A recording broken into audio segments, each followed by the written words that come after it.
पुढची मोठी बातमी आपण बघणार आहोत। देशामध्ये महागाईचा भडका उडालेला आणि आजपासून केंद्र सरकारने पेट्रोल आणि डिझेलच्या दरात मोठ्या प्रमाणात वाढ केलेली आहे। पेट्रोल आणि डिझेलचे दर हे वाढलेले बघायला मिळत आहेत। महागाई वाढताना दिसतेय।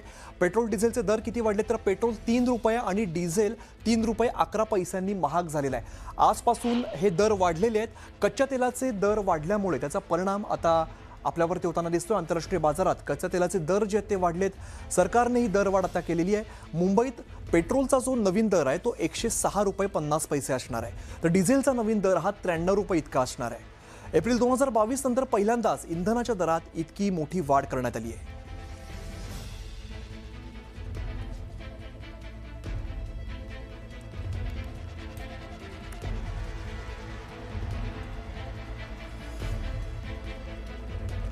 तर पेट्रोल डिझेलच्या दरामध्ये 3 रुपयांची वाढ झालेली आपल्याला बघायला मिळते। कच्च्या तेलाचे भाव हे वाढलेले आहेत, त्यामुळे आता त्याचा परिणाम आपल्यावर सर्वसामान्य नागरिकांवरती सुद्धा होताना दिसतो। त्यामुळे पेट्रोल डिझेलचे दर आता वाढलेले आहेत। 3 रुपयांनी पेट्रोल तर 3 रुपये 11 पैशांनी डिझेलची दरवाढ झालेली आहे। त्यामुळे नवे दर जर आपण बघितले तर आता 3 रुपयांनी हे दर वाढलेले आहेत।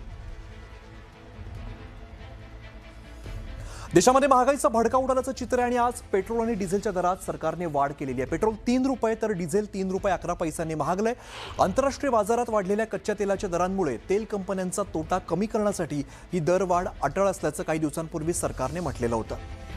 तर सीएनजीच्या दरात सुद्धा मुंबईत 2 रुपयांची वाढ झालेली आहे। मुंबईत आता सीएनजीचा दर 84 रुपये इतका झालाय, तर दुधाच्या किमतीत सुद्धा वाढ झालेली आहे। अमूल आणि मदर डेअरी या देशातील 2 प्रमुख दूध उत्पादक कंपन्यांनी दरामध्ये 2 रुपयांची वाढ केलेली आहे। त्यामुळे गृहिणींचं बजेट आता कोलमडणार आहे। तर सोनं चांदीच्या आयात शुल्कात देखील सरकारने 15% वाढ केली आहे। त्यामुळे सोनं आणि चांदीचे दर सुद्धा मोठ्या प्रमाणात वाढलेले आहेत। सोनं चांदी खरेदी करणं आता आवाक्याबाहेर जाऊन पोहोचणार अशी प्रतिक्रिया आता उमटताना दिसतात। 4 दृश्य आजच्या दिवसातली अतिशय मोठी आणि महत्त्वाची। एकीकडे पेट्रोल डिझेल महागलेला आहे, साधारण 3 रुपयांची दरवाढ झाली आहे। दुसरीकडे सीएनजी सुद्धा 2 रुपयांनी महागलाय। इकडे दुधाचे दर वाढलेत आणि सोनं चांदीचं आयात शुल्क वाढवल्यामुळे त्याचे सुद्धा दर वाढलेले आहेत।